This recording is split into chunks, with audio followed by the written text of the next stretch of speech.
Hey everyone, I'm Megyn Kelly. Welcome to the Megyn Kelly Show. Here we are again, Monday, and another mass shooting in America, this time at a mall in Allen, Texas. The shooter was a 33-year-old Army veteran.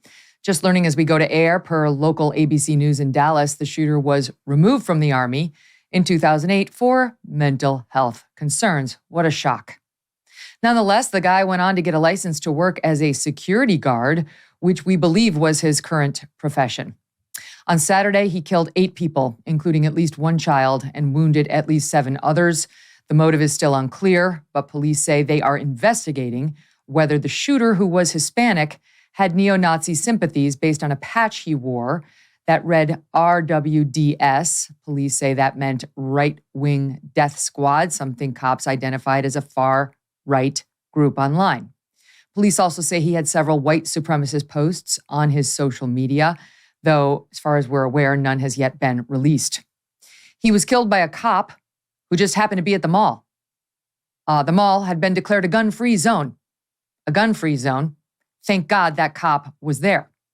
I don't know about you, but I'm sick of opening up Twitter or watching the news to learn there's been yet another mass shooting in America. Sick of it. We have been over and over this. I have hosted countless debates. I have been as open-minded as anyone in this country to a possible change in laws that might diminish the chances of more of these happening. I am not some huge Second Amendment person, and I am not blind to possible change on either side. But nothing has worked to stop these shootings, and nothing proposed by these gun control advocates will work. I'm sorry, but the jury is in. We are not getting guns out of America. And the changes we always default to debating in the wake of these things will not stop mass shootings. It's time to focus on other remedies. It is time to focus on other remedies. Stop hijacking the debate, gun control advocates, zealots.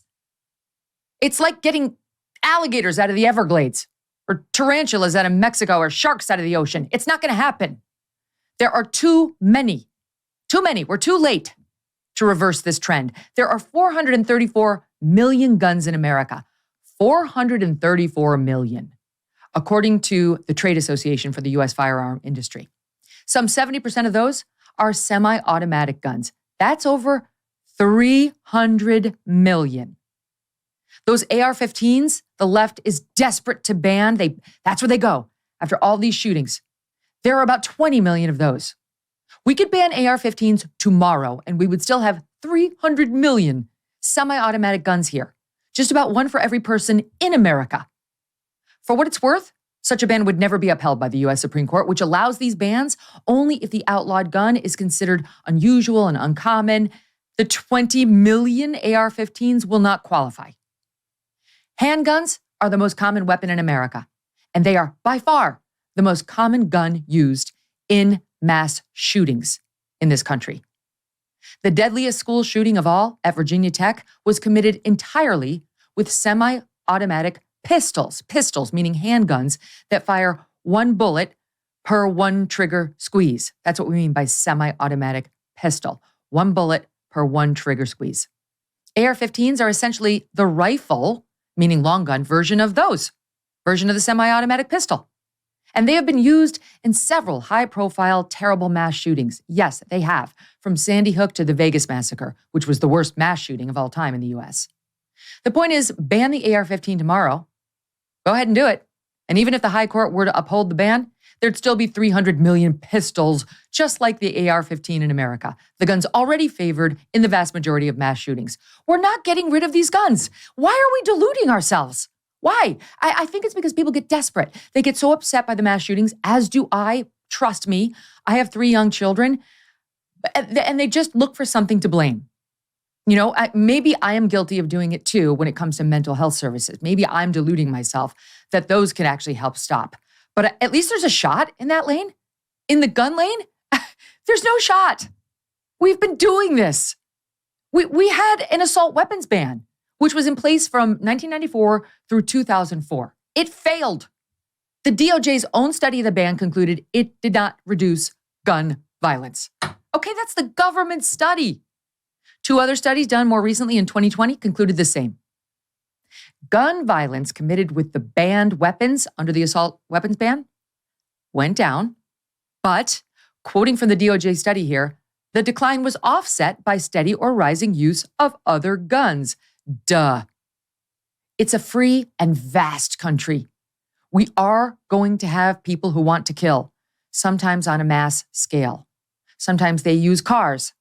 We saw that in Texas, too, yesterday. A second mass event when a Hispanic man mowed down and killed the same number of people killed in that mass shooting at the mall, most of whom were migrants outside of a migrant facility. They're still trying to determine the motive.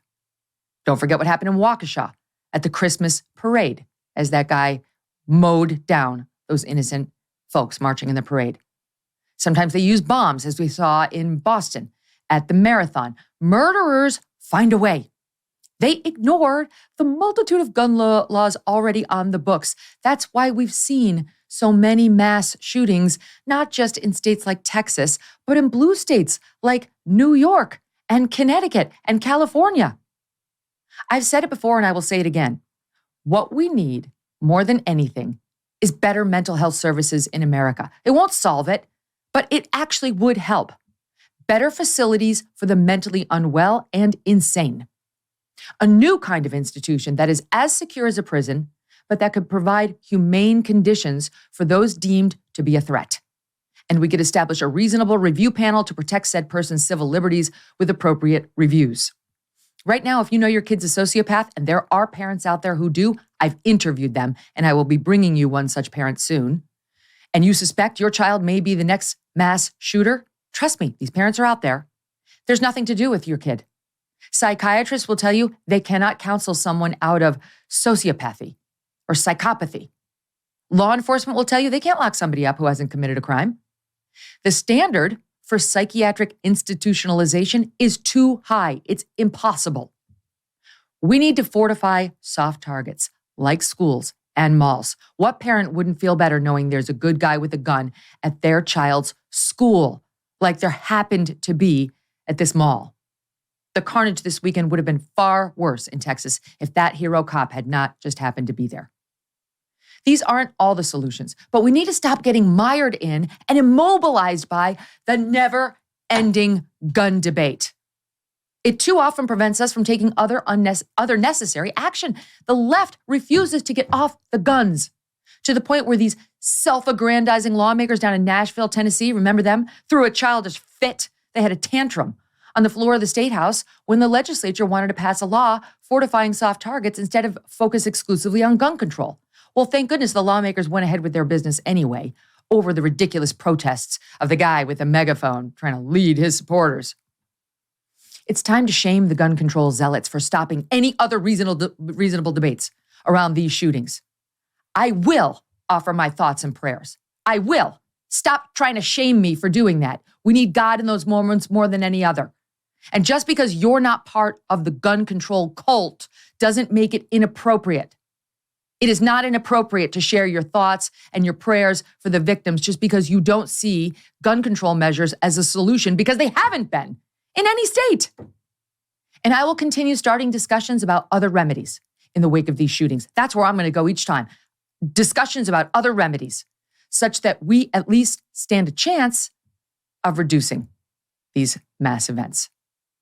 By the way, if you would like to hear a Megyn Kelly show debate on gun control with both sides represented by reasonable people, check out episode 248, which was one of a series that we do on the show where we have these fair and balanced debates with two reasonable people, and we covered all the angles, and you might actually learn something true instead of just being a victim to all the leftist nonsense that's out there. All right, that's what I wanted to say on the gun situation. And our thoughts and prayers do go out to those down in Texas who are suffering right now. You never want to forget the families, and you never want to forget the victims. 8 dead, not including the shooter, of course, and we'll learn more about him and whether the right-wing white supremacy stuff turned out to be true. I want to switch gears now and talk about the latest in the Fox News Tucker Carlson saga, because it's coming down to the last wire here. There was a report out via Axios this past weekend. On Saturday it hit, and the headline was, Tucker Carlson ready to torch Fox News. Tucker Carlson is preparing to unleash allies to attack Fox News, in an effort to bully the network into letting him work for or start a right-wing rival. Sources close to Tucker tell Axios. Brian Friedman, this is the guy who represents me as well, the high-powered Hollywood lawyer Carlson retained for the contract dispute, told Axios, quote, "The idea that anyone's going to silence Tucker and prevent him from speaking to his audience is beyond preposterous." They go on to say that Axios has learned Tucker is plotting a media empire of his own, but he needs Fox to let him out of his contract, which expires in January 2025, post the election, okay? After the presidential election, we're told Carlson has been contacted by outlets, including the right-wing Rumble and Newsmax, that offered to pay him more than his Fox contract, which the Wall Street Journal reported was around $20 million a year. They should know they're owned by the same people that the Fox News channel is owned by. They go on to say Carlson and Elon Musk had a conversation about working together, but did not discuss specifics. Carlson confidants say he's also contemplating building a direct-to-consumer media outlet where his millions of fans could pay to watch him. The ousted host knows where a lot of bodies are buried and is ready to start drawing a map, said a Carlson source. Carlson allies with big platforms are prepared to attack Fox for trying to keep them on the shelf. Bare-knuckled brawlers from Trump world are standing by. They're coming to Tucker and saying, "Do you want me to hit Fox?" A close Carlson friend said, "He's been saying, no, I want to get this done quiet and clean." Now we're going from peacetime to DEFCON 1, the friend added. His team is preparing for war. He wants his freedom. Here's what I can tell you. The Carlson team believes Fox News is not negotiating in good faith. And they are counting on allies to go out there and send a message to Fox News, to turn off the dial at 8 p.m., to turn off the dial period on Fox News. The word boycott is being used. It's already happening, at least at 8, and to a lesser extent throughout the prime time of Fox News. The ratings continue to be in the toilet, as we've been bringing to you. I'll pull them up, just the latest, because when we were on the air on Friday, we didn't have Thursday's ratings yet. They come out late in the afternoon. At 8 p.m., they got a 181 in the demo. Good God. That's more than a 50% drop from Tucker's in his last week on air. 181. I mean, honestly, I've been in the primetime at Fox. That's disgusting. It's a terrible, terrible number. There's no way of spinning it otherwise. It, of course, sets up the rest of the primetime to fail. 9 p.m. didn't get a lot more. They got 8,000 more than that in the demo, 189. And the 10 p.m., well, they lost to MSNBC. Okay, they lost. That's not what you want, and that's really what will cause panic. Ingram got 156 in the demo. She lost in the demo and the overall as well. That's what causes a panic inside Fox News. If they lose a month to MSNBC, heads are going to roll over there. They're going to have to do something. They'll have to surrender somehow. They got to stop the bleeding. They may be talking tough right now with Tucker. Here's what they want to do. They have canceled his show, but they haven't fired him. So they still have him under their control, under their thumb. And they want Tucker to sit there on his couch and just cash his Fox checks and basically be immobilized by Fox News. Be rendered mute, where he can't say anything between now and January 2025. Some of his fans might enjoy Tucker's insights on things like the DeSantis announcement that's undoubtedly coming any day now. Who's going to be the actual nominee for the Republican Party? What's happening on the Dem side as Joe Biden has some 30% of his party rooting for somebody else? What happens during the presidential debates? What about the messaging at the conventions? What's going to happen when they get out there and start slinging muds via ads? You might like to see Tucker's thoughts on that. What about the war in Ukraine, which has very few dissenting voices like Tucker's out there? Is that one of the reasons he was silenced? We know the Murdochs talked to Zelensky weeks before Tucker was axed. They said that Tucker's name did not come up. But what is the reason? We're 2 weeks later now. We still don't know. He still doesn't know. His lawyers don't know. No one will tell them. He's been completely silenced. His show has been canceled. No one will tell him why. And even Fox News does not appear to be arguing that there was cause for the termination. Notwithstanding all the leaks you see in the papers, they're not arguing cause because Fox News hasn't fired him and is still paying him his salary. If they had cause to fire him, they'd cancel the show. They'd fire Tucker. They would not pay him the money, and they could keep him silent. That's like all the best of the worlds. But they didn't do that. Even they know they didn't have cause, notwithstanding the bullshit leaks you're reading about, none of which makes Tucker look bad anyway. So they're really hoping that Tucker will either just abide by it to get his $30 million or that he'll breach. And then they don't have to pay him anything and they'll take him to court to try to silence him. And that's what I think Tucker should do. Tucker should breach. He should come out. He should talk. He should start a rival news network. He should quit. He should forfeit the money. He'll make more money anyway, whether it's Rumble, Newsmax, Patrick Bet-David's organization, launching his own situation, any of it. He should breach and forfeit the money. And then let Fox News take him to court. And the sole issue will be whether they have the right to silence him for the entire election season.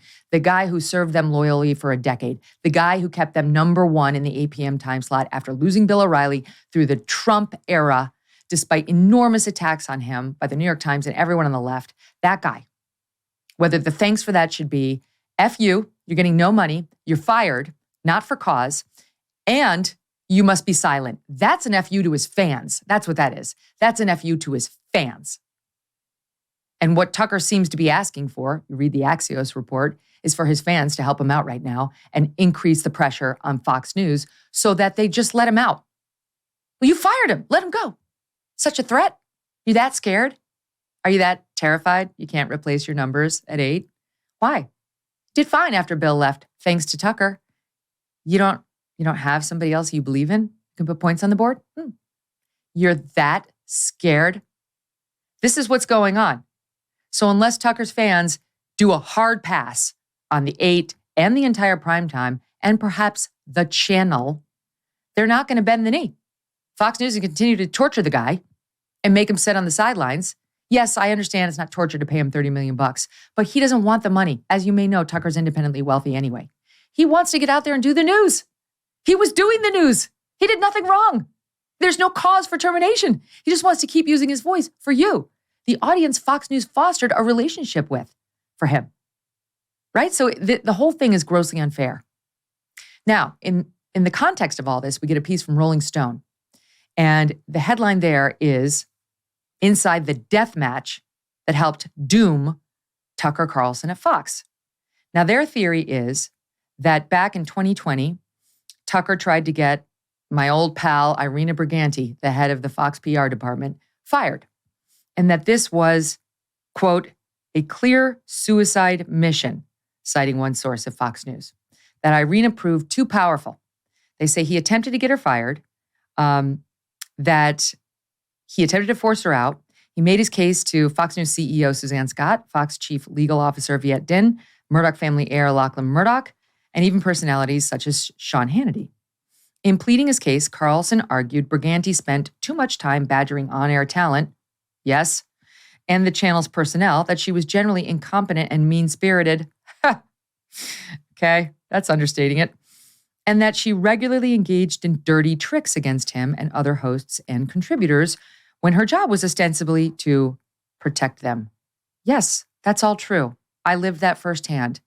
The only reason I'm able to tell you any of this is because I refused to sign a non-disclosure when I left Fox, though, trust me, they tried. I said, you're offering me all this money to renew. I've chosen to do something else. Why would I sign a non-disclosure? I don't need to. Why should I? And they got very upset, and they withheld a couple months of my salary, even though they owed it to me. Yeah, that's what they did, just to try to force me to sign it. Well, I didn't, and I too had to forfeit pay. It was absolutely absurd. These guys are bullies.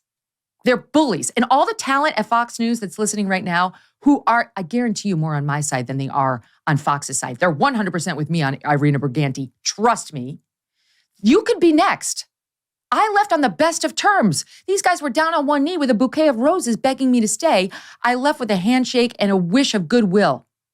And then they did this stuff to me, withholding the salary, trying to strong-arm me into signing a non-disclosure, and then bit by bit, attacking me day after day after day when I was on the air at NBC. P.S. They weren't the only ones. That's all I'm legally permitted to say. That's them. So now, here they are with Fox, with Tucker, and the piece goes on to say that what might have been behind his ultimate firing was this woman, Irina. That one source with knowledge of the matter described the Carlson-Briganti feud as an intra-network death match. They say despite Carlson's high ratings, influence on Republican political circles, and hyper-devoted fan base, he lacked the juice to oust Briganti. Her ties to other top executives were too tight for Carlson to overcome. In some cases, executives laughed off Carlson's attempt to get her fired, assuring him and others that Briganti was not going anywhere anytime soon. I don't know whether that's true. I actually don't know whether that's true, whether they thought this was a laughing matter. Because I'll tell you something else that I've never reported before.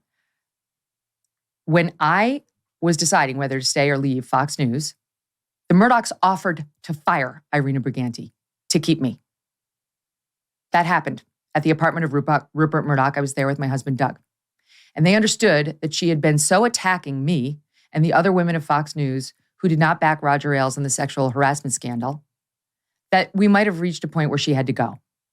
If that's what it was going to take, they were prepared to fire her. And I said to them, I'm not in the business of having people fired. And I meant that. I had her neck on a chopping block and I refused to swing the axe. I meant that.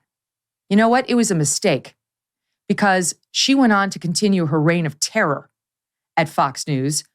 Ask any of the talent there, off the record reporters, go ask any of the talent how they feel about this woman and whether she's made their working situations more bearable, more pleasant, more palatable, more of a non-hostile place to work. Okay? So I believe they would fire Irina Briganti, but the problem is now she's got stuff on him. I don't know what she's amassed. I don't know what she's threatening. And I don't know whether she's behind all these leaks. It's just a theory. I just know she's capable of it. She's done it to me repeatedly. She's done it to others repeatedly. Why wouldn't she do it to Tucker? As I told you, she actually taped me on the air on the commercial breaks when I went on Tucker's show, post-employment at NBC. Post. In any event, that was what was reported to me by Fox insiders. I don't believe that Tucker's objections to this woman who they were ready to fire in 2017, late 16, would have gotten him fired. No, that's not what happened. So it was a nice try by the Rolling Stone piece, but they didn't get there. That's not what did it. We still don't know. Maybe we never will. I've got serious problems with the way they're handling this, with their lack of ethics, and I really hope Tucker prevails in this battle. I don't think it's normal for a company to try to ruin a loyal employee once he or she leaves the company. That's what a cult does.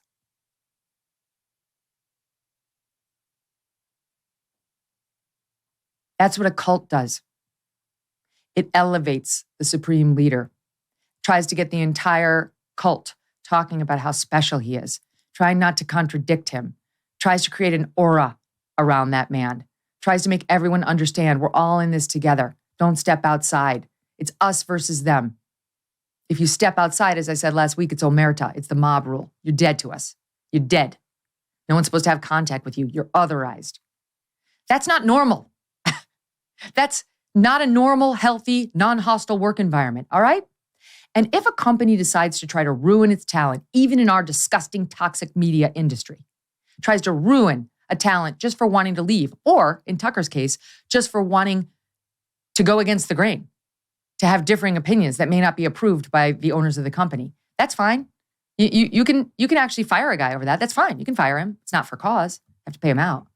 But if the company engages in a concerted effort to ruin said personality by planting hit piece after hit piece and leaking whatever clip and privileged documents or confidential redacted documents after another, or allows it to be done without aggressively fighting to stop it, that's a prior material breach. That's a minimum of a breach of the covenant of good faith and fair dealing. And I would take that case to court easily if I were the one getting screwed.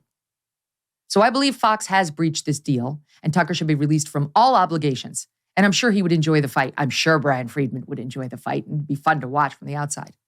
But I think what's best for America, for Fox and for Tucker at this point is for them to take the hand that he offered them, shake it, because he was trying to be a gentleman, even though they just fired him unceremoniously after having said that they wanted to renew his deal until 2029. Okay? And walk away. Let him go earn his money elsewhere. Try to rebuild your ratings at 8 with the audience you betrayed and be a grown-up about it. Be the tough guys you want us to believe you are. Okay? That's your reputation. You're so tough. Got all the shows made about you. Let's see it. Let's see some of that mental toughness now, this swagger now. Because right now, you look like a bunch of cowering weaklings. Cowering weaklings. So that's what I know. Today, Monday, May 8th in the year 2023. We're going to be right back with the latest on the Trump defamation trial. You have got to hear the Trump sound bites. He sat for a deposition. I've never heard anything like it. I can't wait to share these with you. And later, for a bit of some of the dessert after the red meat, we're going to get to Dan Wootton and talk about the coronation over the weekend and the very latest on the Duchess of Duplicity.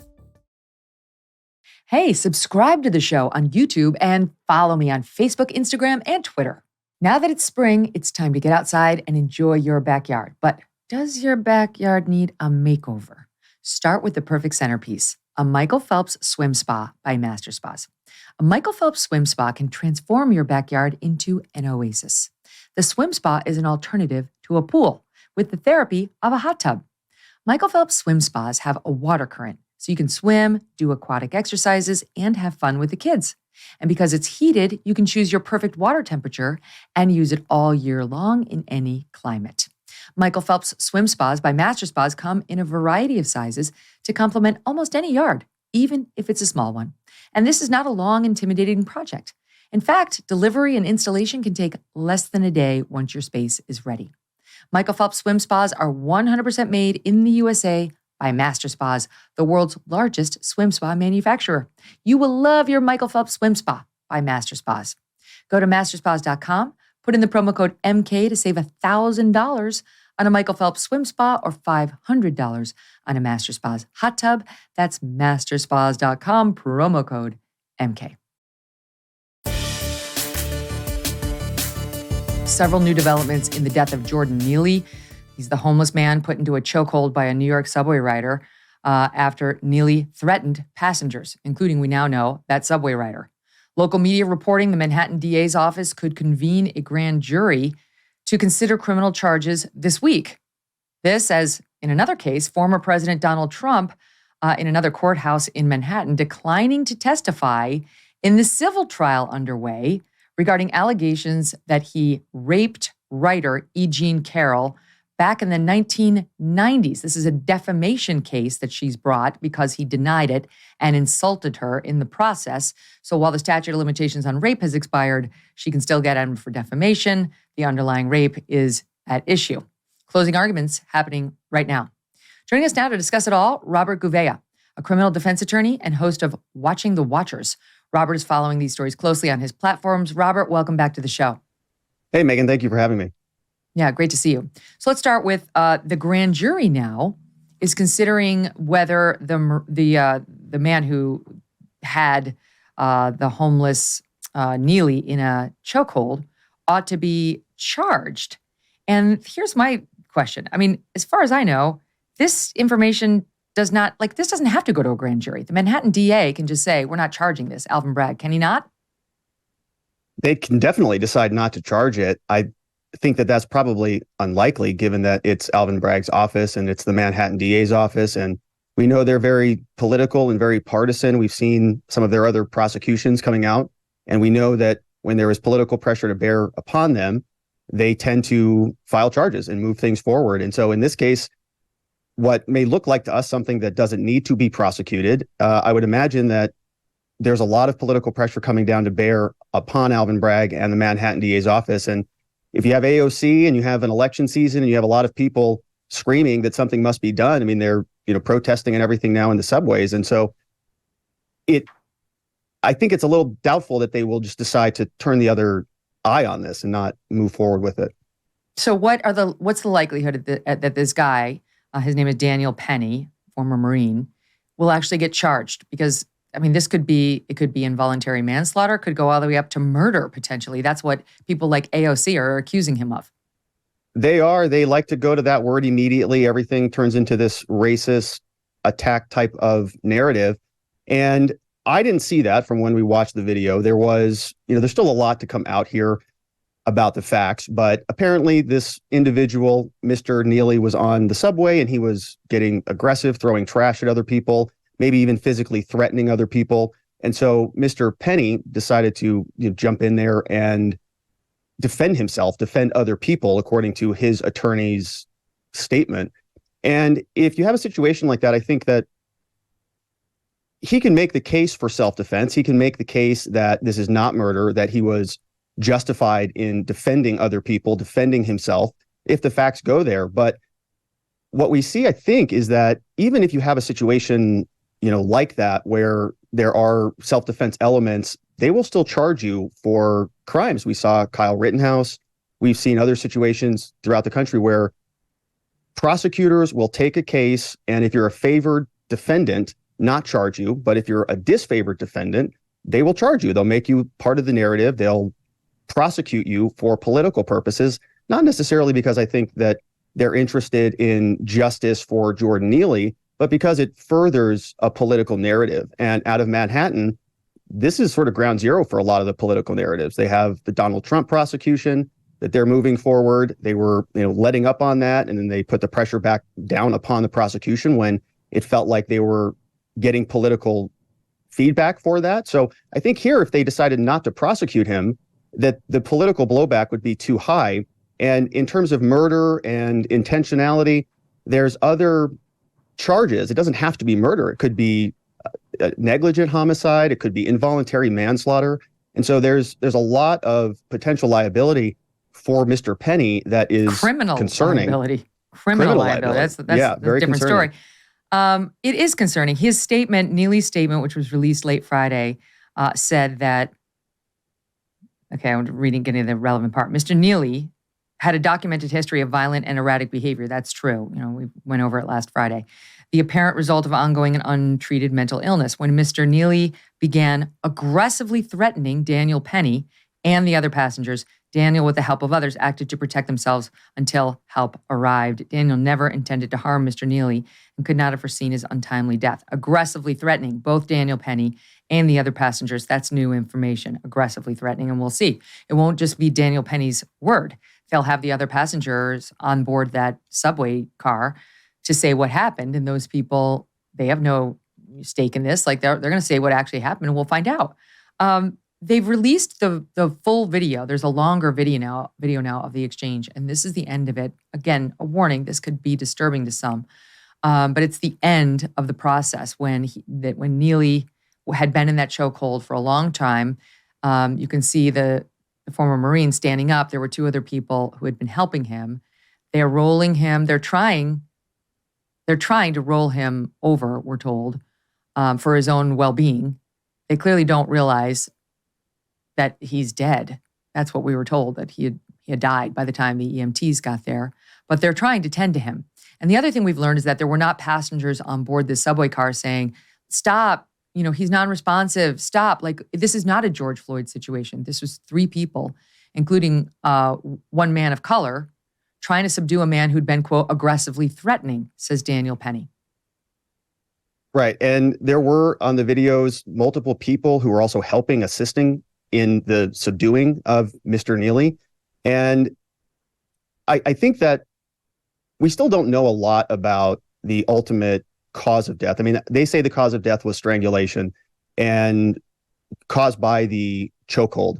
But remember with George Floyd, we all saw the video. We all came to our conclusions pretty quickly. And then we fast forward. And then when the trial went underway, we got the full coroner's report and we got to see inside. And we learned that George Floyd also had arterial sclerosis and hypertension. He had just done fentanyl and methamphetamines were in his system. And so there are additional causation elements here that might have contributed to the death that I think is important to investigate before we start jumping to conclusions on this. But there are reports that he was on some sort of, Jordan Neely had been using some sort of jacked up marijuana that is like severely affecting on a person. And I don't know whether he was on it that day, but that in the past he'd been caught with it and he'd been, I guess, addicted in some way to it. And he had a long history of drug abuse, threatening suicide, hurting others, so violent. His grandparents wouldn't even let him stay at their home.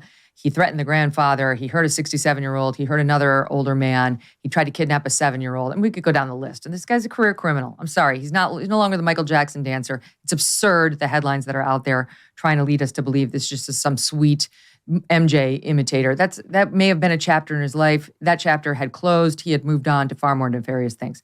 All right, let's move on to the Trump trial. So as I point out, this is a defamation case brought by E. Jean Carroll. She says that back in the 1990s, she thinks it was spring of 96, but isn't sure. She was working at Bergdorf Goodman. Trump came in looking for lingerie as a gift for his then wife, Marla Maples. She offered to help him find a gift. He said, okay, I want lingerie. He asked her to try on the gift that he was looking at. She said no. Before she knew it, she says he had her in a dressing room, threw her up against the wall, and digitally raped her and then actually raped her. And it was over. Now, and then she's suing him because he denied it, as I said before. He denied it and said, she's not my type. I would never with her. She's not she's not attractive enough for me. So she's suing, saying he defamed her. And this case has been entirely one-sided. Trump's barely defending. He's got Joe Tacopina, his lawyer, in the other Alvin Bragg case that we've all been talking about with the phony election. What did he misstate the records of his books to cover up a payment to Stormy Daniels, whatever, same lawyer, defending him in this. And he didn't even show up.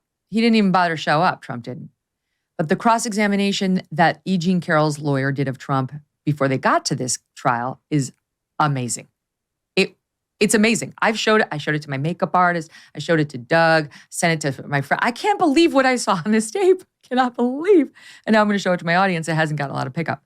Let's start with a soundbite of Trump speaking out about that infamous Access Hollywood tape, which other than his apology, like right after it happened, where he said it's locker room talk, and it was like the only time he apologized, I haven't heard him address. So he was asked about it. For some reason, this judge let that in, which I think is a mistake. And he got asked about it at his deposition. Listen to SOT 7. I just start kissing them. It's like a magnet. Just kiss. I don't even wait. And when you're a star, they let you do it. You can do anything. Grab them by the pussy. You can do anything. That's what you said, correct? Well, historically, that's true with stars.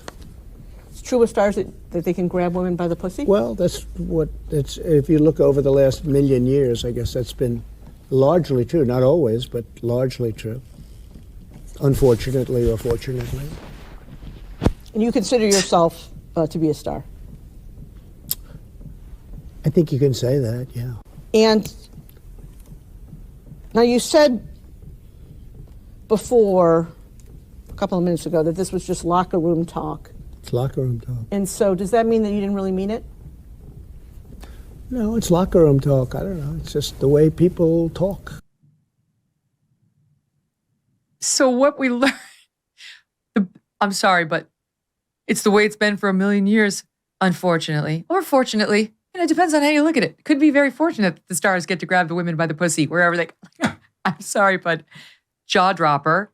You may find it humorous, but not a good moment for Trump in defending this particular case.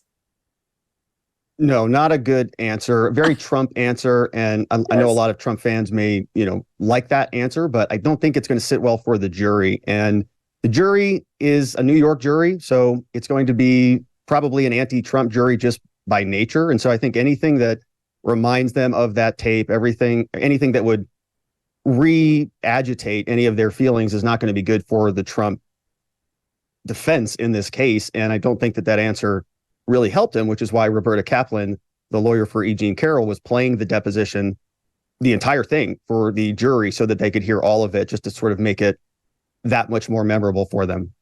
Yeah, she wanted them to see that. I mean, truly, I know the Trump supporters are like, yeah, right on. I mean, even my one friend was like, he's a legend. But the point is he going to win the case? He's trying to win the case and saying it's very fortunate that the stars let you grab him by. That's not a good moment when you're being accused of literally doing exactly that. Exactly that. Then there was this moment, which I did find kind of amusing. I'm not going to lie. This one made me laugh out loud. On how E. Jean Carroll is not his type and wouldn't be his choice. Roberta Kaplan cross-examined him on that too. And here's how that went. SOT 8. When you said in that video that Ms. Leeds would not be your first choice, you were referring to her physical looks, correct? Just the overall. I look at her, I see her, I hear what she says, whatever. You wouldn't be a choice of mine either, to be honest with you. I hope you're not insulted. I would not, under any circumstances, have any interest in you. I'm honest when I say it. I would not have any interest in. It's amazing. I'm sorry, but it's funny. It's genuinely funny. He's funny. He's funny. He's funny, and he said it right to her. Roberta Kaplan sitting there, and I don't know what that does to her in the middle of a deposition. She's rattled. I don't know. It's just she wasn't. Trump. She was It's stone very cold. funny. I mean, you got to tip the hat to her reaction. A lot of us would have been like, "Well, you're not for me either, sir." But she was stone cold. She was good. Yeah, it's very Trump. Again, I don't know what the jury's going to do with that. I think they might bundle it up with all of the other Trump type statements and then use that to extract from that behavior that something happened here with E. Jean Carroll, even though I think that there's very little evidence in this case about Trump and E. Jean Carroll at all. I mean, any hard evidence, it's he said, she said. But a lot of these statements from Trump kind of make it feel like he's just flippant. He's almost nonchalant about the whole thing, and he's almost above it to a certain degree and having fun with it. And when you juxtapose that with not presenting a defense, and you have a New York jury that is already probably a little bit against Donald Trump, I don't know how useful it's going to be to have that fun in the deposition. Although I certainly enjoy it and I laughed my butt off at it too. Well, it's funny. And Roberta Kaplan is a well-known out lesbian. So she's really not Donald's type, and he's not her type either. So it's just kind of the underlying Very dynamic mutual. there was kind of amusing. Here's the problem, though. It does seem that E. Jean Carroll may have been exactly his type. Now, of course, she's an elderly woman. I think she's 80, like he is. But at the time this allegedly happened, she was 52. I'm 52 now. So I'm just saying, it was a different E. Jean Carroll. And he was shown, this is another excerpt that was released, he was shown by the lawyer a picture of Donald Trump back then. And E. Jean Carroll was this big writer. She had some sex column. So she was kind of this playful whatever person. Was shown a picture. E. Jean Carroll was in it. Donald was in it. Some other people were in it. And he mistook E. Jean Carroll for his wife, Marla Maples, who, of course, is 100% his type. This was a very helpful moment for the plaintiff, E. Jean Carroll. We'll show it. It's SOT 6. I don't even know who the woman. Let's see. I don't know who. It's Marla.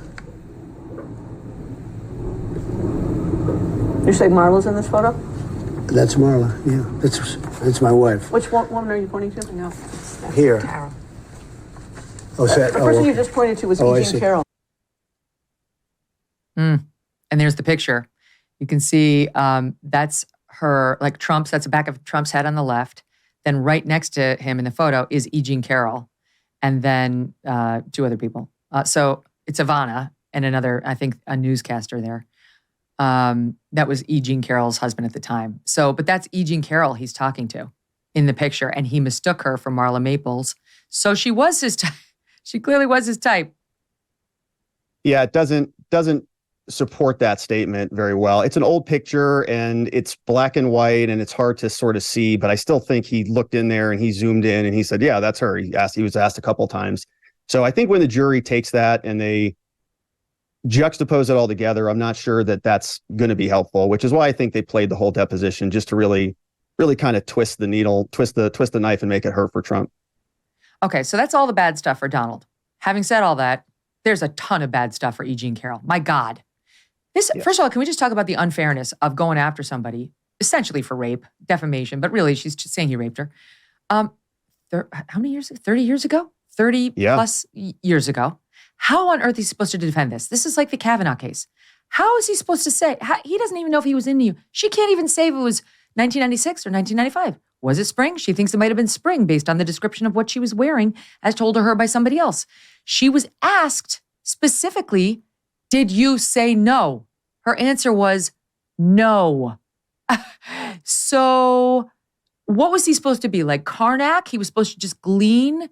She doesn't want this? The absurdity of they went in there.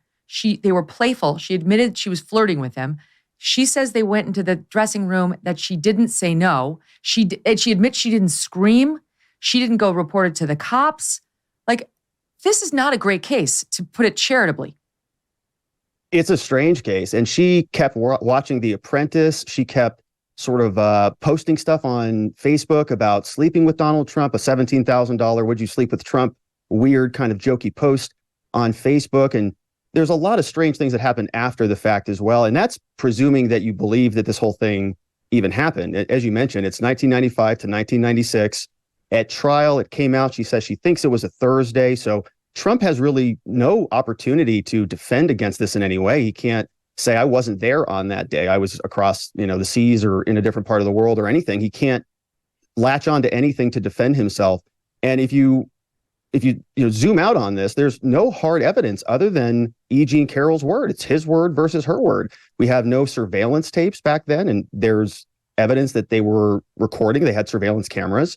This Bergdorf's place was supposed to be a very high-end shopping facility that had personal shoppers that would come in. So if Trump came in, the theory was he would have his own shopper, and there's no evidence that that ever happened. No other witnesses put him there. There was no, receipt evidence. There's very limited concrete evidence that he was ever actually there. So it's just a she said situation. I'll say this. She's got something that is good on her side, and that is she's got two friends who say, she told me this happened at the time. And one of them is a pretty well-known newscaster who's got a lot of credibility, presumably with this jury, who says to this jury, I wasn't there, but she came to me right after and told me what happened. And the one said to her, E. Jean, that's rape. She kind of had to talk her into it, which isn't helpful for E. Jean, but she's got at least two people saying that it happened or that they were told it happened. I might point out for the record, the same left that is now jumping up and down saying he's a rapist, two women can corroborate this, completely dismissed Tara Reade, Joe Biden's accuser, when she had a contemporaneous witness who she told Joe Biden penetrated her in the corridor of the Senate building years ago. She also had a witness she told. Now, telling someone doesn't mean it actually happened. But in this case, the double standard is suddenly like, it's ball game, she told. Right. And my interpretation of what I heard their testimony, these two people, Carol Martin and the other one was Lisa Birnbach, these two witnesses, at least Lisa Birnbach was kind of nonchalant about receiving the phone call. Her friend called her and said, I just got raped by Donald Trump, and she was making chicken nuggets for her kids and just kind of left the whole thing alone. And same thing with Carol Martin. They kind of took it as though it wasn't this big deal, and they never really brought it up again. And the whole thing went by the wayside until 2019, when E. Jean Carroll had a meeting with other people who wanted to go bring the pain against Donald Trump and use litigation as lawfare to take him out. And then George Conway. Then it all got George Conway. And then the whole thing exploded again. And now we're in the middle of this litigation that's really becoming a problem for Trump. She also says Les Moonves sexually assaulted her, E. Jean Carroll. And she was asked by Tacopina, did you sue him? Oh, how about it? And she was like, well, no, he didn't disparage me. But he also denied it. I mean, so what's, is the difference that he wasn't running for president, that he didn't become president? So there are some serious problems with her case, but it is by no means a slam dunk for Trump. So in the time we have left, if he loses, what happens? Well, I'm not sure what he does. I think he's going to appeal it. His attorney, Tacopina, already submitted a motion for a mistrial that was very good, actually. In my opinion, this judge has been very favorable towards the plaintiff. I agree. The judge was repeatedly interrupting the defense. He was vouching for the witnesses. He was objecting for the plaintiffs. He let two other witnesses take the stand saying they also had been assaulted by Trump, allegedly, which is just, This is a trend in New York. It happened in Harvey, too, thanks to this new law. It's very prejudicial. That, plus the Access Hollywood tape, never should have been allowed, in my opinion.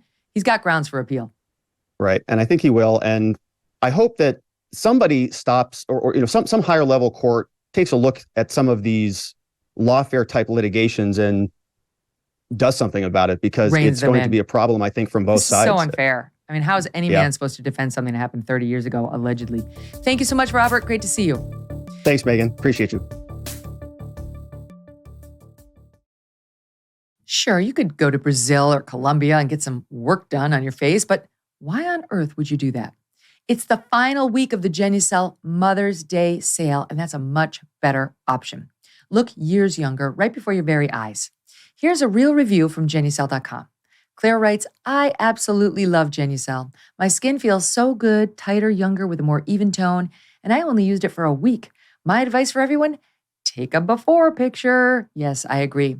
Nothing works like Genucel because it's 100% natural. It's a family recipe for over 20 years, made by a compounding pharmacist in small batches and always safe, cruelty-free. Now, go to Genucel.com/MK60. Save over 70% off Genucel's most popular package, all their best stuff, during their Mother's Day sale. Every most popular package features their ultra retinol and their dark spot corrector. Don't wait. Go to Genucel.com/MK60, Genucel.com/MK60. Get a complimentary Spa Essentials box with every package order for only one more week.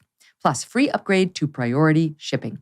Genucel.com/MK60, Genucel.com/MK60.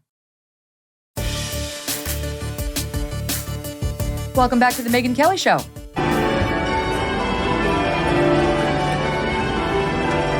Boo!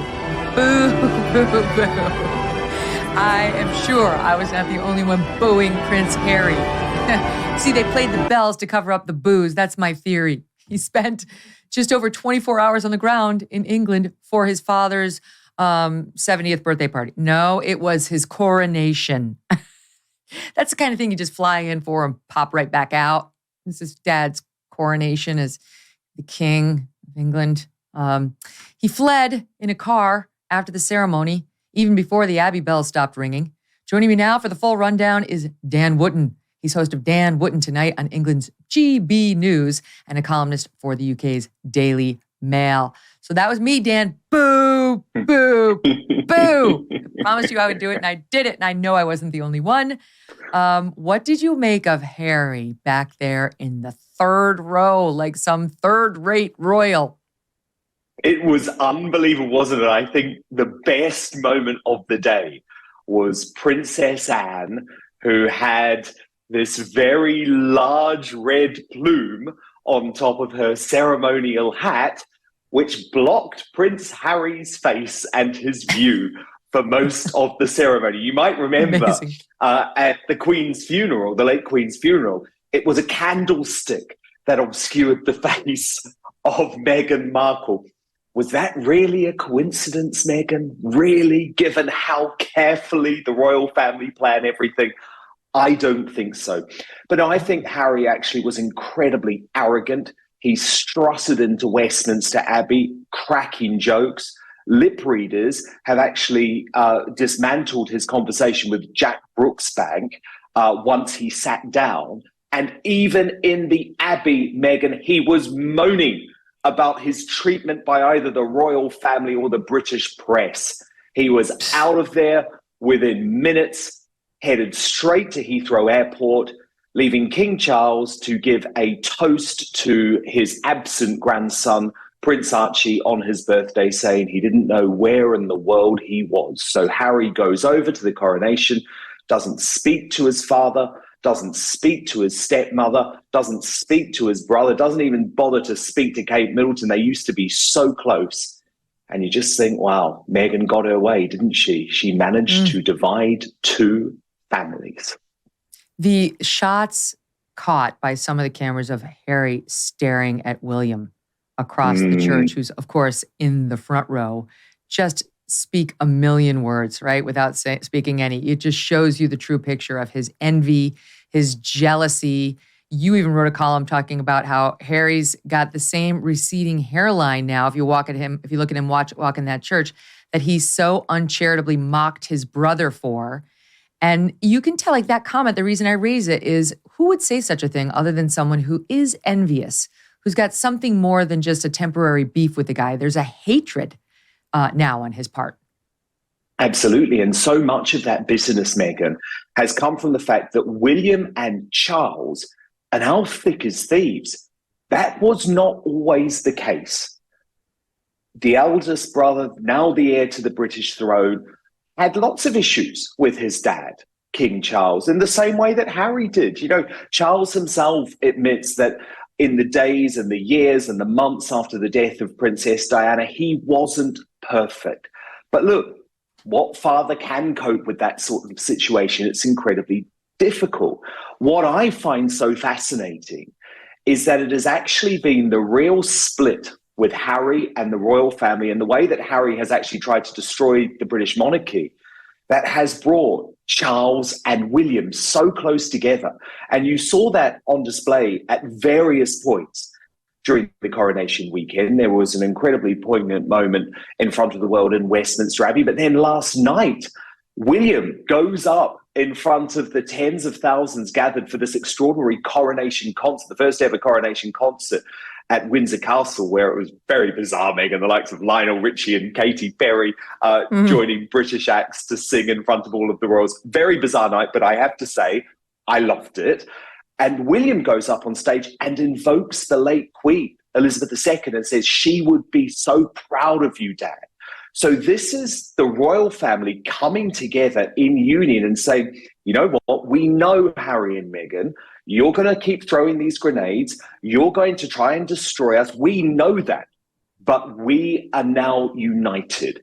And I think there is a very bizarre power in the fact that actually it's only really the difficulties with Harry and Meghan that have made William and Charles realize that if they stand strong together, then maybe, just maybe, the British monarchy can survive to another coronation. And I actually think after the weekend that will happen. Because look at this family. Look at this beautiful family who have stolen the hearts of the world.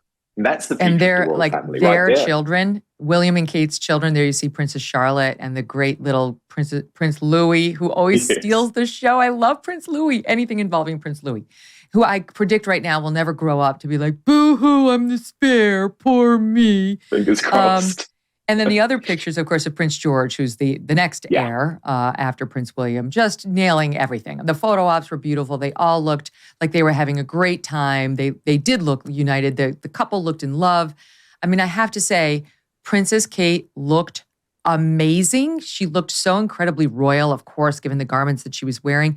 And you couldn't help but think of the bitter jealousy you just know Meghan Markle was feeling at home alone on her couch. Absolutely. Because she wants the world to hate Kate.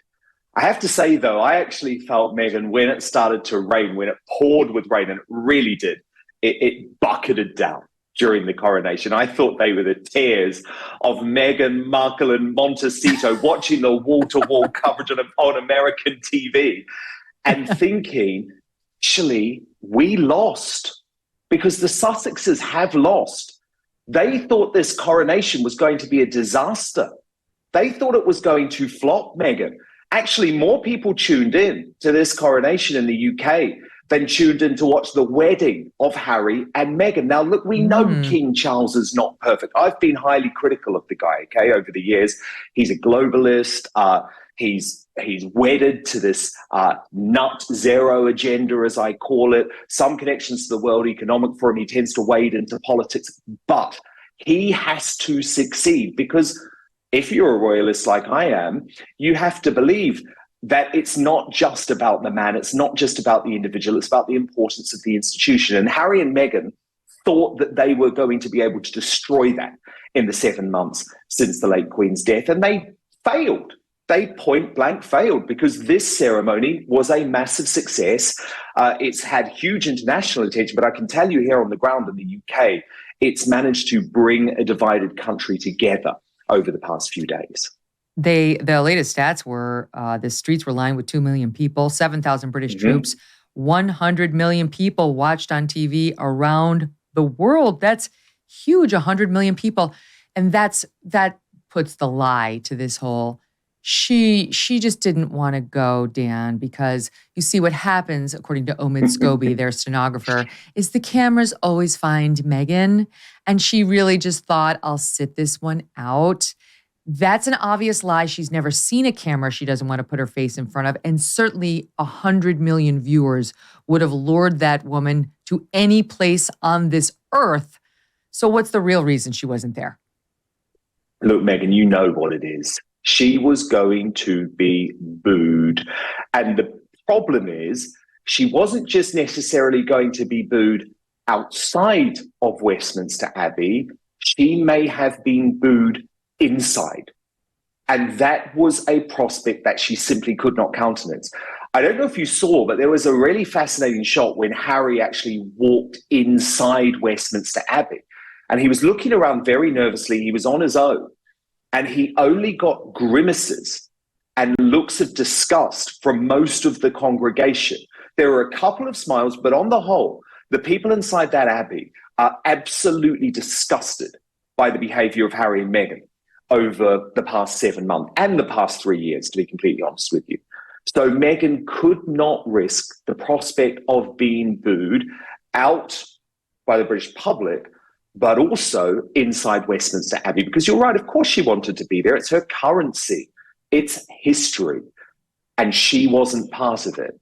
And of course, you've seen over the past few weeks, there's been publicity stunt after publicity stunt. She's been desperate to get herself back in the conversation, having purposefully avoided all of the flack from Harry's awful, hateful autobiography, Spare. And even over the past 24 hours, there have been some very convenient paparazzi shots picked up by dailymail.com and TMZ of Meghan out hiking. What a shock. They just happened to know she was going for a hike and she just happened to look spectacular. Oh, it's all organic, trust me. You know, I don't blame them. Not only, we've been through all the stuff she's done, but not only did she call half the British public racist in her Netflix documentary, everybody who voted for Brexit, but honestly, Dan, I don't think it's an overreach to say she helped kill the Queen. She did. Those two added more toxicity and stress to the Queen's last year or two on Earth than anyone or anything. Absolutely. And it's only starting to emerge, Meghan, even though I knew it privately, just how much stress she did cause on the late Queen. Constant phone calls from Harry, begging this woman in her 90s who he knew was dying to get involved in how much money he was going to receive and whether he was going to be able to stay at his mansion, Frogmore Cottage. Imagine putting that on your dying grandmother. And then this astonishing report from a really good young reporter for The Spectator called Cara Kennedy emerged last week that the Queen at a dinner party at Balmoral just last summer had actually used the word evil to describe Meghan Markle and said that she saw right through her. So I think we know now that this idea that the Queen, the late Queen, was somehow in support of the two people who were trying to tear down her institution, who were trying to use their Netflix horror show to tear down the Commonwealth is just a joke. The Queen, the late Queen, did see through Meghan and Harry, and she made it clear to those around her exactly how she felt about the two of them. Now, speaking of the fact that up until September, we had a Queen of England, the accusations of the patriarchy that were all over Twitter, and of course racism, which we'll get to next, but the patriarchy were I had to laugh. I mean, the Queen has not even been gone for a year. And already, because the next monarch happens to be male, we're back to the patriarchy reigns. That's what got us in all of our problems here in Great Britain. It's like, did you forget, right? That there's like, how many years was she on the throne, Dan? Like 70 something? It's absurd. Yeah. I know there was that great note, that Twitter context added to one of these posts saying, just do remember the last 70 years, we've had a woman there, not to mention the fabulous reign of Queen Victoria about 100 years before her. Probably, I would say, the two greatest monarchs that Britain has ever had, both women. So it is ridiculous, isn't it? It is ludicrous. And of course, Charles, even though this isn't particularly popular, certainly not particularly popular with me, Megyn, given I was a huge fan and supporter of Princess Diana, but Charles has made an active choice to actually put Queen Camilla at the heart of his coronation and all of the celebrations too. I have a quick question for you. I want to get to this racist allegation by the Bridgerton actress, but before that, quick question about protocol. So do we now still call her Queen Consort, or is she just Queen Camilla? Nope, just Queen Camilla. And look, I've really struggled with my own conscience about this over the past few months, Megyn, because remember, initially with Camilla, we were told She's never even going to be queen consort. Don't worry, we're going to get married, but they're going to change the law to ensure that Camilla will only ever be referred to as princess consort, similar to the way that Prince Philip never became king. Then there was this historic announcement from the late Queen just before her death, where she said, no, she did want Camilla to be known as queen consort. We sort of all accepted that. But Charles, he only ever had one plan, and the plan was for Camilla to be his queen. It's still difficult for many of us to accept. The establishment have accepted it. They absolutely love Camilla, Meghan. But if you look at the public polling, Camilla actually remains one of the least popular members of the royal family. I mean, of course, her unpopularity pales into insignificance when you compare her to Harry, Meghan, or Prince Andrew. But she's not beloved in the same way that Prince Philip was, in the same way that Kate was. But for Charles, she's a complete non-negotiable. And I've thought about it a lot. And I think for Charles to be a successful king, he needs to have Camilla by his side. And so for that reason, even though it's something even a year ago I never would have thought would have happened, yeah, she's the queen. She's Queen Camilla. I'm happy he has the love of his life with him. You know, notwithstanding all the drama with Princess Diana, it's nice for any man's 74 years old, to be in this phase of his life with this kind of event happening to him, with the woman who clearly is the love of his life. And he'll probably be a better monarch because he has her. So we can be thankful for that. A lot of people make mistakes in their marriages, things they'd like to have back. Theirs just happen to be extremely public. So yeah, I'm rooting for them too. Just quickly, why didn't Prince Philip become King Philip? And why doesn't the line of succession include now Queen Camilla? Like if Charles were to die, why wouldn't it go to just Queen Camilla until she dies and then down to Prince William? Because the line of succession has always been the bloodline, and it has always been traditional that male consorts don't take on the king title, whereas queens do. So we had Queen Mary, and then we had Queen Elizabeth, the mum of Queen Elizabeth II. And then you'll remember that when her husband died and her daughter became queen, she became known as the Queen Mother. So obviously there are going to be questions about what Camilla will be referred to if she is to outlive Charles, but that may be a very long way in the future, I guess, we hope. Okay, so back to claims of racism, because the no coronation is complete without claims of sexism and racism, apparently. And I'm sure it was the same 70 years ago.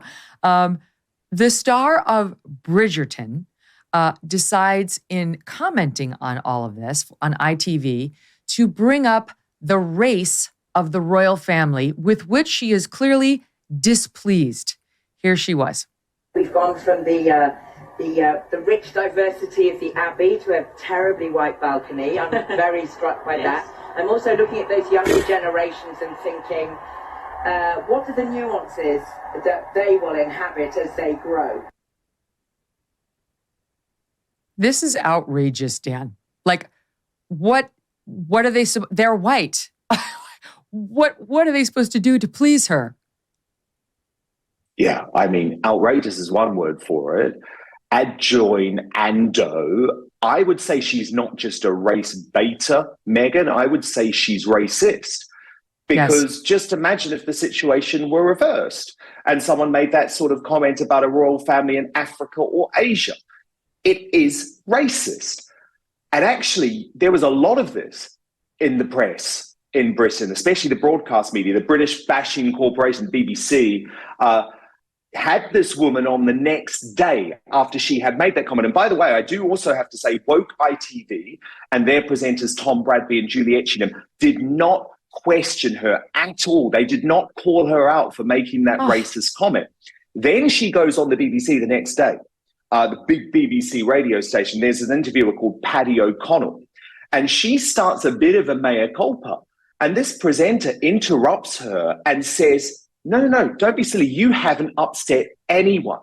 So it does show you how the media elite in Britain, and I know this is something obviously you've experienced in the US for a very long time, but the liberal media elite in Britain have never been more out of touch with the people who they claim to represent. Because believe me, there is huge anger about this statement. There's also huge anger that the BBC used as one of their main commentators for the coronation, an ally of Harry and Meghan, who hates Brexit, who hates the Commonwealth, who hates the royal family, and was one of the main talking heads throughout their Netflix documentary. And he was commenting on the coronation for the BBC, which is the public broadcaster paid for by the taxpayers of British people. So, look, I think this racism and this race baiting is creeping in to much of the mainstream media. But that's why, as you know, millions and millions of folk are tuning out of the mainstream media because they think this doesn't represent us. This is disgusting. Yeah. This is anti-white discrimination. It's completely unacceptable.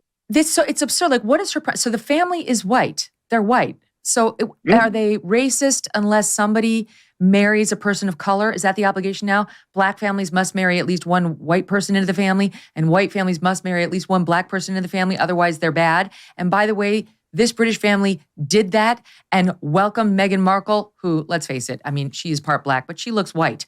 But they welcomed her into the family. King Charles, then Prince, walked her down the aisle at their wedding. They couldn't have been kinder to her. The Queen fast-tracked her into the royal family. She left of her own accord because she didn't like the treatment. She didn't want to be number 2 to Kate's number 1. Well, too bad. You married the spare. And this woman's still displeased. The family's too white. Why isn't it? And then when she tried to do her mea culpa on the BBC, it was terrible. She was doubling down. She said, I think I upset a few people yesterday. I was talking about the day and how marvelous it was. And then looking at the balcony at the end and suddenly going, oh, it's so white. Because the day had been so mixed.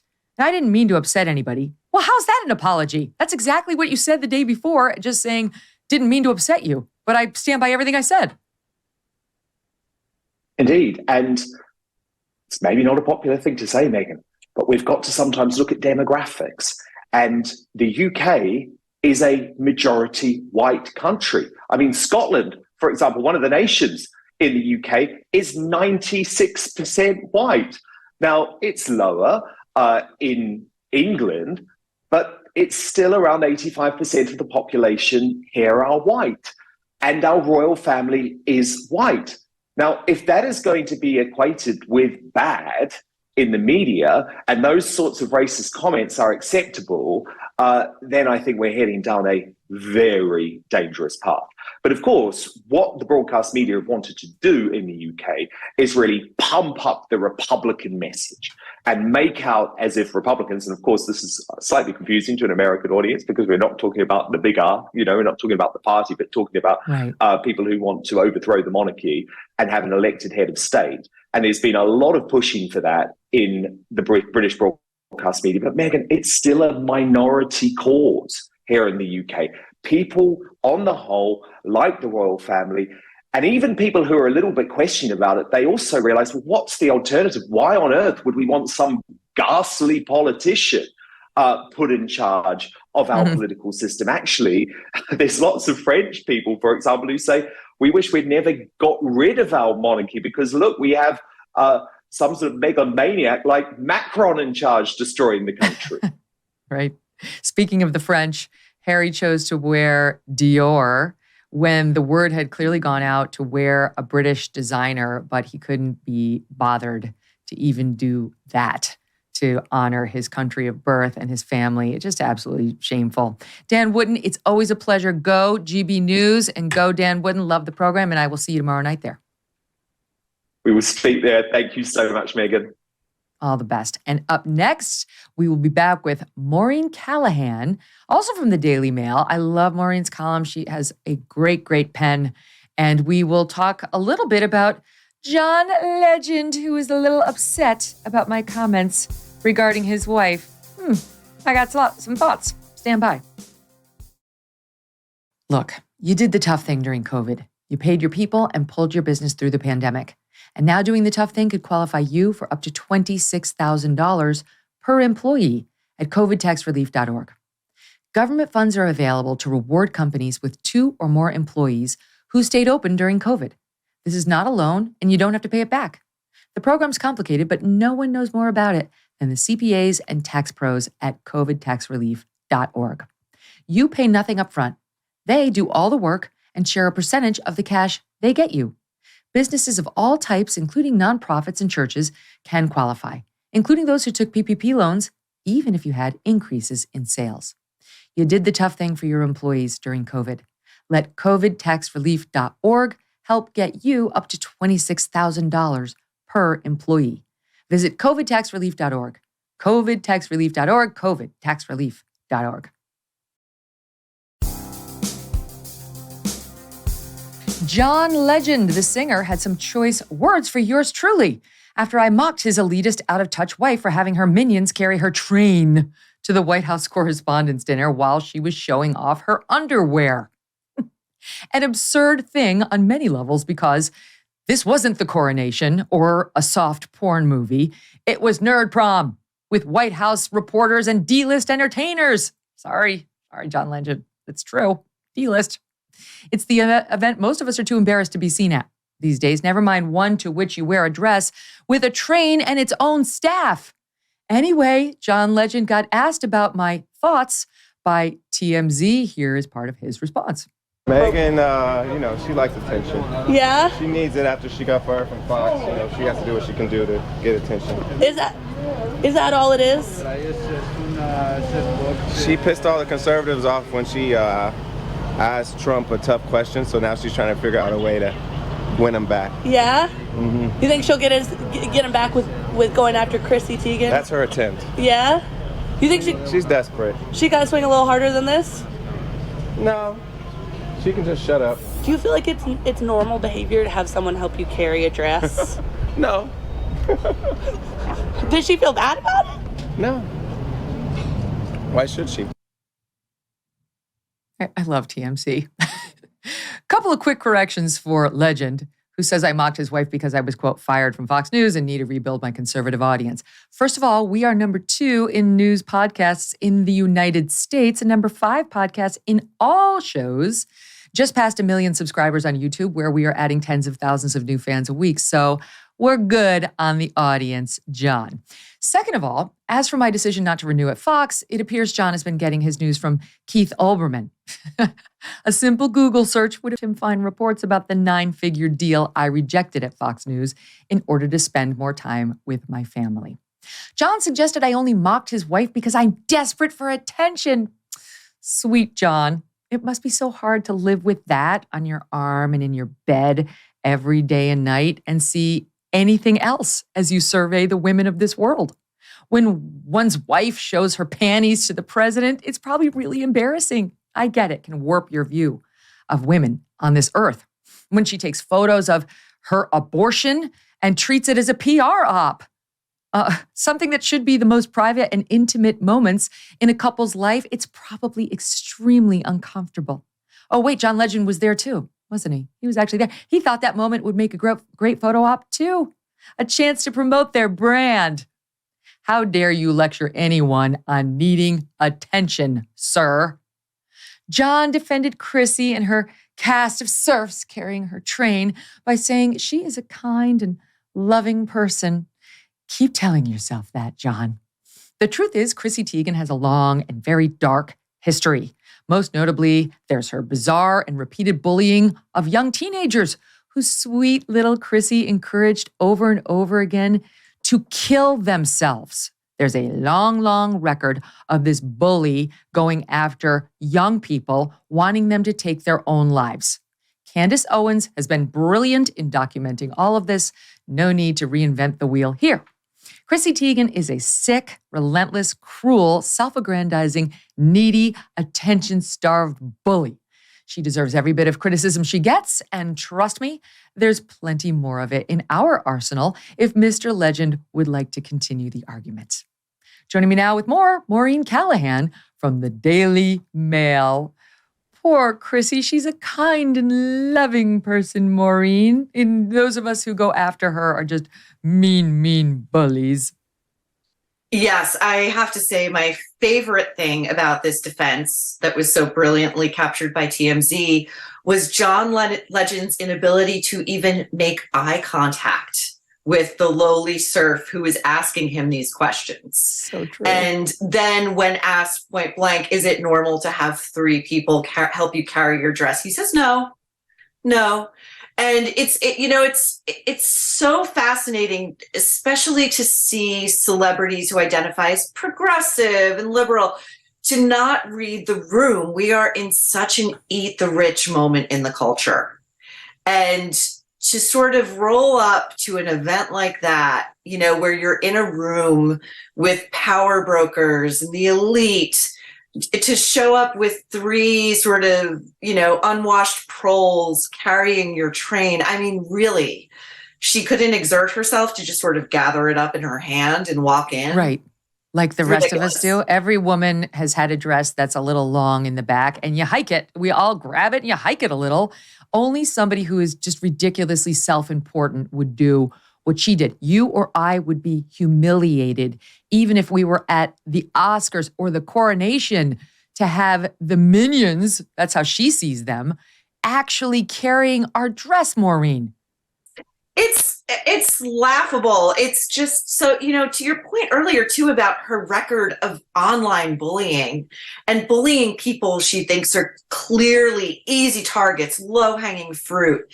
You know, she generated a ton of headlines when she bullied Courtney Stodden years ago and tweeted things like, you know, go take a dirt nap, go to sleep forever. You know, she sort of got in the fray with Alison Roman after Alison Roman sort of took I think, a fair swipe at a celebrity just sort of entering a culinary space, a space in which she has zero expertise. But Alison Roman covers that for the Times. It somehow got turned into this racialized attack that left Alison Roman canceled for years. She lost her New York Times column over it. You know, so stop it with this idea that Chrissy Teigen is the kindest woman who ever walked the earth. And I'm sorry, but the bit about like, I mean, first, it's so typical of these leftists to not have their facts, right? It's like not know there was no firing of Fox News, quite the opposite. To not understand where this show is in its history and its success. They don't care about those facts. They just say what they want to say. But to actually call anyone on this earth like desperate for attention when you're married to Chrissy Teigen. I mean, Candace did do a brilliant bit on this, on truly, like she took those photos of herself when first she told us it was a miscarriage. Then after Roe versus Wade was reversed, she admitted it was an abortion. She said it was a life-saving abortion that she had to have. Whatever it was, what woman takes photographs of herself as she's losing her baby and tweets them out, gets their PR agent to publicize them with the crying eyes, with the husband holding them? I'll just say this, Maureen, a lot of us have had moments like that. And some of us choose to keep them private because they are private. And not only would we not talk about them publicly, but we would never dream of tweeting out the loss of a child. There seems to be a complete sort of absence of anything being off limits, anything feeling too sacred to commodify or to send out as clickbait or to be used to really, I think, in instances such as this, valorize oneself, right? To be seeking sympathy, to be seeking praise for being so brave. And, you know, these two are, there's nothing they won't attend. You know, they are acolytes of reality television. There's no bar too low, really. Attention is attention, be it good or bad. And I couldn't agree with you more. It's not dissimilar to what we saw at the Met Gala, which was the day after the White House Correspondents' dinner. And I read your piece on that, where you've got these stars, sort of. It's not like when I went back in 16, it was like Reese Witherspoon. It was all A-listers. I will admit Kim Kardashian was there with her husband, Kanye. But other than that, I mean, it was truly A-list Hollywood talent.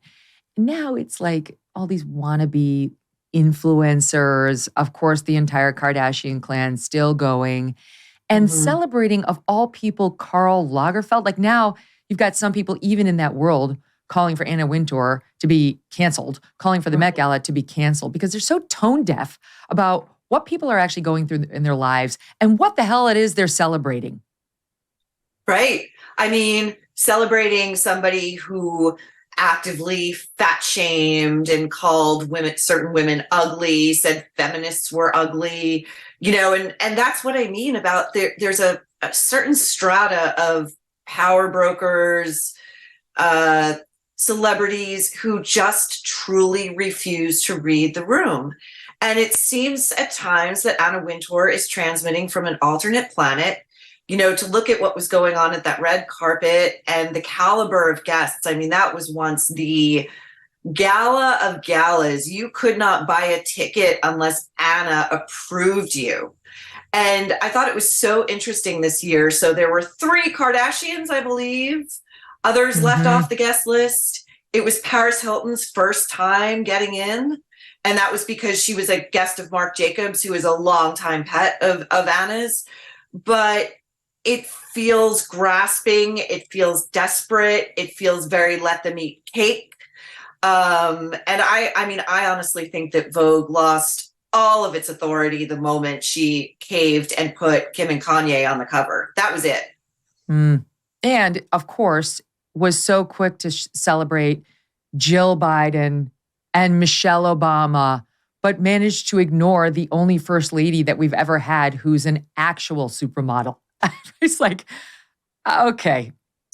Yeah, I mean, we know her politics, but also this is a woman who commissioned a sympathetic profile on the Syrian first lady.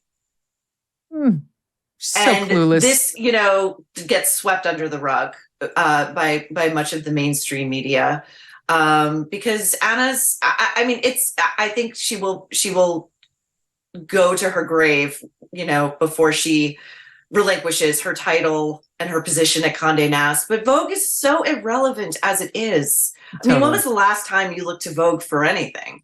Never. I haven't. Yeah. I don't even do it when, she had me over. She actually had me over to have lunch with her after that presidential debate. And it was like going to meet with the head of state. It was like the guys with the headsets, the Janet Jackson headsets, like she's coming, we're 15 away and we're 10 away and 5, and like, it was just like absolutely absurd what you had to go through to meet with her. And then there was another time back then where it was a couple years later, she was through this big party at her house for journalists, like female journalists. Mm-hmm. And I went to that and there were some CNNers there and there was some, people more in our industry. And it was the most absurd thing, Maureen, because she has one of these townhouses where you come in through sort of what is the basement and you see this one area, but then you walk upstairs to get to the main living area. So we were all up in the main living area and having drinks and talking about Trump. It was during Trump. And then it was time to go. It was like a 2-hour cocktail party. So we were all being escorted out. And she had us walk right by the dining room table, which was on floor 1, with Amal Clooney and sort of her A-listers as we, the little plebe journalists, were escorted out. Wow. So what rude. A telling detail. That is insanity. Isn't it? Most of us be too embarrassed to do that. Like if you're going to have a party with just your A-list portion of the party, have it a place that the other guests don't have to walk right by to get. Oh, no.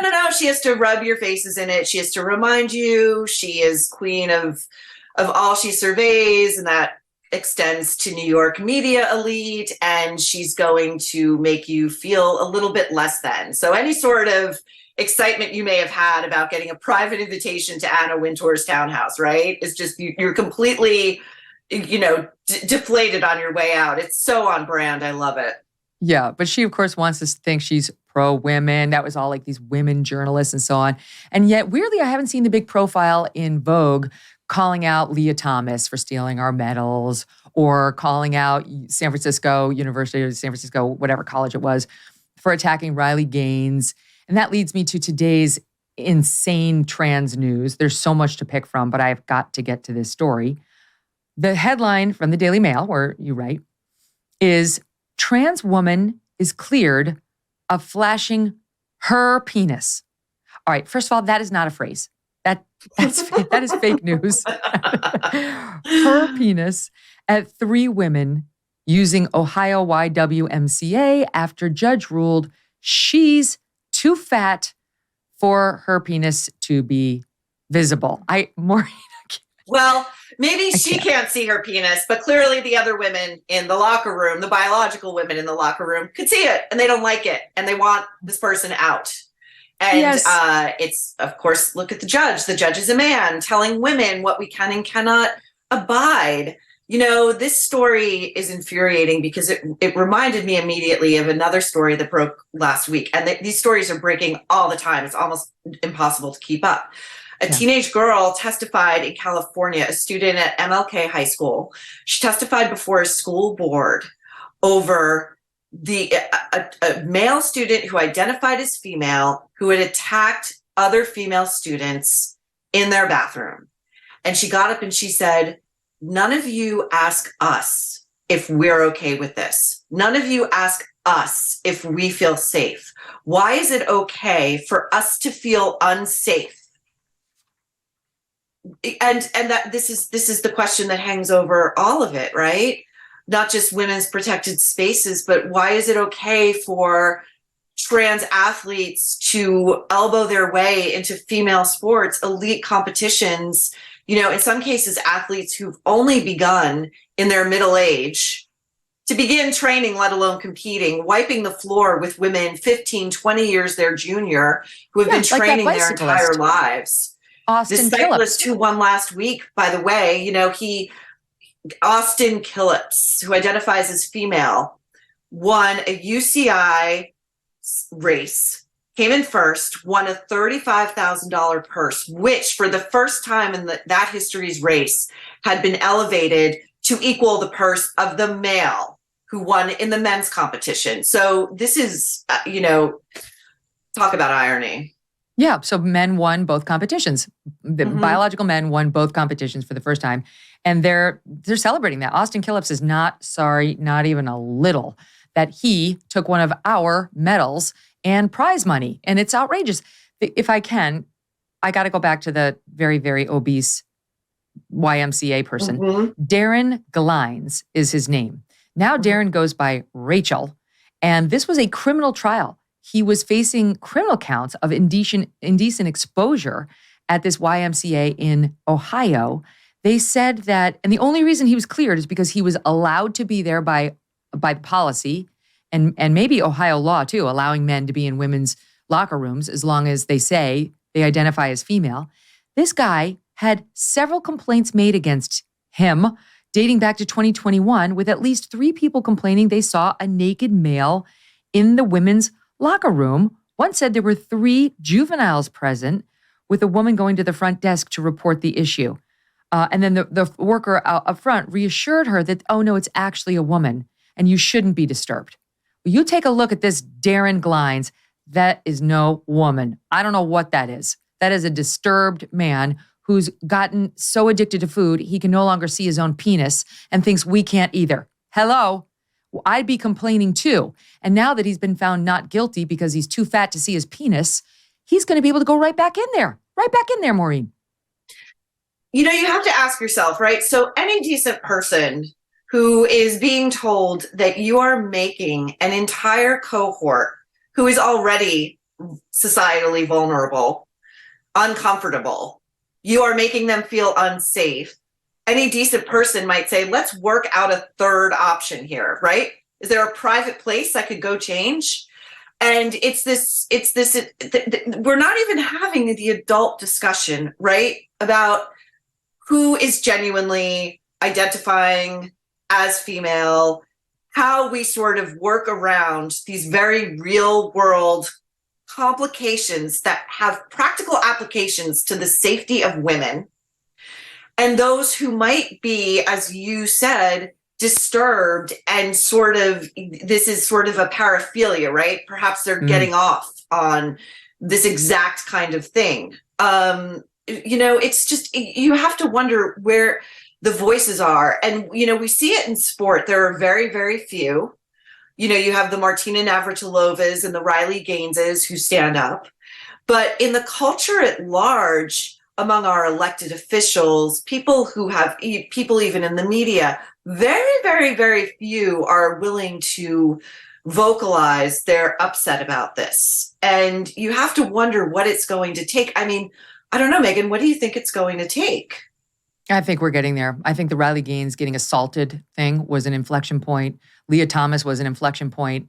All these trans activists on TikTok saying they're going to shoot us up or they're going to hurt us, or that trans women are more women than we are, than biological women are, that they're more female. I mean, no. I really think we're getting there. And I just think that too much of this, they pushed us too far, Maureen, because they sold us a bill of goods. This is about being kind. This is going to be about compassion. Oh, the poor children who are confused. Don't be such an asshole, be supportive. And we were. And it was like the camel's nose, right? Because once we saw the entire camel is now under the tent, and it looks like that Darren Glimes. And the camel needs to get out.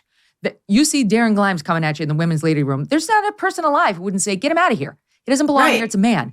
The guy who was in the sorority playing with himself as he watched the girls change their clothes because he was getting off on the fact that he was in. No, the women prisoners, the girls, the 14-year-old girls who had the penis coming at them and the girls, we could go on. We could be here all day talking.